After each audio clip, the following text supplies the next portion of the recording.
যে আন্দোলনের কথাই বলছিলাম, যেটি যে শিক্ষার্থীদের আজকের কর্মসূচি ছিল মার্চ ফর জাস্টিস। দেশের বিভিন্ন জায়গায় কর্মসূচি পালিত হয়েছে। তার মধ্যে আমরা দেখলাম সংবাদে যে বরিশালে পুলিশের বাধার প্রেক্ষিতে বেশ কয়েকজন আহত হয়েছেন, তার মধ্যে 4 জন সাংবাদিকও রয়েছে, সহ আরও 10-12 জনের মতো আহত হয়েছেন। বিভিন্ন জায়গায় পুলিশের বাধা ছিল। একটু আপনার মন্তব্য জানতে চাইছি। তার মানে কি আন্দোলন চলমান, এখনো থেমে যায়নি? ধন্যবাদ। না, আন্দোলন তো থামেনি। আজকে যেমন আছে, কালকেও কর্মসূচি আছে। আমি দেখলাম যে 3 তারিখেও আরেকটি কর্মসূচি আছে।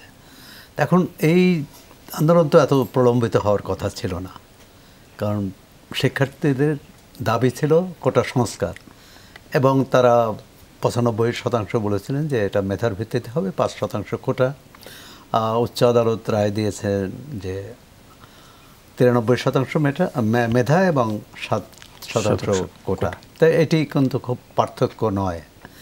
কিন্তু সরকার, আমি বলবো সরকারের কিছু ভুল পদক্ষেপে কিন্তু পরিস্থিতিটা বেশ জটিল হলো।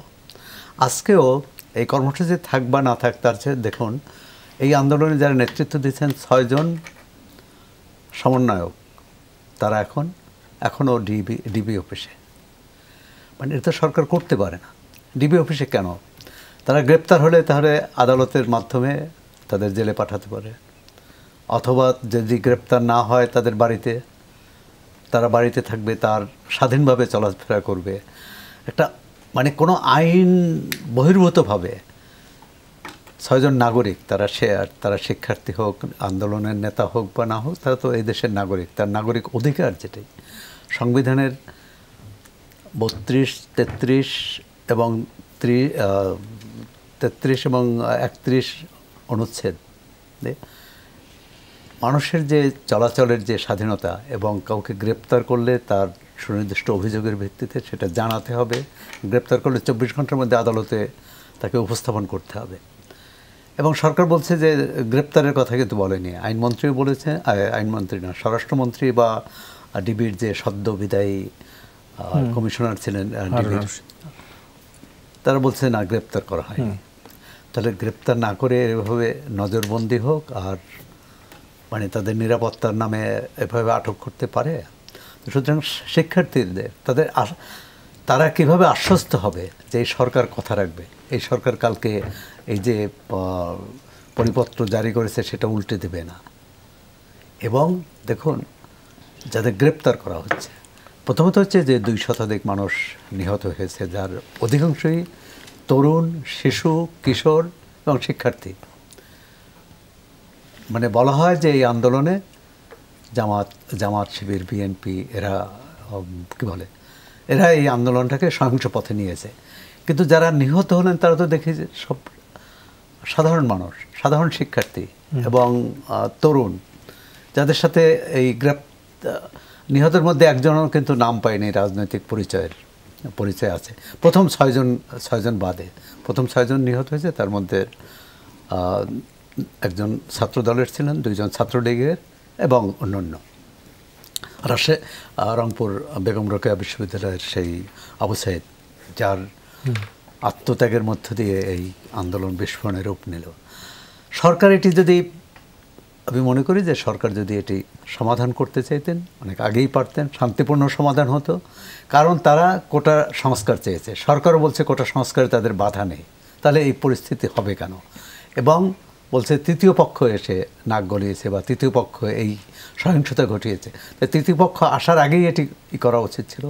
এখন দেখুন, মানে যেভাবে এক একটা এলাকা ব্লক রেড করে মানে অবরুদ্ধ করে, এক ধরনের বাড়ি বাড়ি সবাইকে খুঁজে, তরুণ বয়সী বিশ্ববিদ্যালয়ের ছাত্র, তো কলেজের ছাত্র, এদের খুঁজে বের করা, এবং তাদের মধ্যে 17 বছর 16 বছরের বয়সী কিশোর যারা 18 বছরের নিচে যারা, তাদের কিন্তু সাধারণ আদালতে তাদের করা যায় না, বা সাধারণ আইনেও তাদের শিশু আদালতে নিতে হবে, শিশু আইনে তাদের প্রতিকার খুঁজতে হবে। তো এই আমি মনে করি যে এটি কিভাবে হবে এখন, প্রথমেই এবং শিক্ষার্থীদের দাবি কোটা সংস্কারের পাশাপাশি যে তাদের নিরাপত্তা দিতে হবে। সরকার তো বিচারের কথা বলছে, কোথায় সরকার তো বলছে যে বিচার বিভাগীয় তদন্তের মাধ্যমে বিচার করা হবে। হ্যাঁ, বিচার করা হবে, কিন্তু যেভাবে গ্রেপ্তার করা হচ্ছে, সরকারের পক্ষ থেকে বলা হচ্ছে যে ভিডিও ফুটেজ এবং তথ্য প্রমাণ, কিন্তু তথ্য প্রমাণ তো দেখা যাচ্ছে না। দেখা যাচ্ছে যে মানে বাসা থেকে বের হয়েছে, তাকে তুলে নেওয়া যাচ্ছে যে এই ঘটনার সাথে কোনোভাবে জড়িত না। এরকম তো অসংখ্য ঘটনা আছে, আপনাদের রিপোর্টারে করেছেন। বিষয়টা হচ্ছে যে, এবং আওয়ামী লীগের সাধারণ সম্পাদক ওবায়দুল কাদের বলেছেন যে সংখ্যা বাড়ানোর জন্যে, মানে বেশি সংখ্যা দেখানোর জন্য আপনারা প্রতিযোগিতা করবেন না, আপনারা নিরীহ মানুষকে ধরবেন না। তাই নিশ্চয়ই নিরীহ মানুষকে ধরা হচ্ছে বলেই আওয়ামী লীগ সাধারণ সম্পাদকের পক্ষ থেকে এই মানে এই সতর্ক বাণী উচ্চারণ করতে হয়েছে। সুতরাং এক ধরনের আমরা কি বলে, মানুষ ভয়ে আছে, অস্বস্তিতে আছে। অর্থনীতির অবস্থা জানেন যে স্বাভাবিক এখনও হয়নি।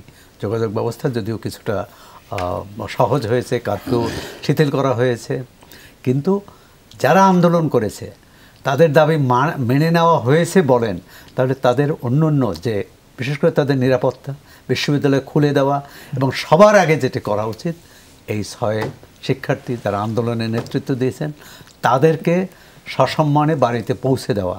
তাদের নিরাপত্তা দিতে চাইলে তাদের বাড়ির চারপাশে আপনি নিরাপত্তা প্রহরী বসান, কেউ আপত্তি করবে না।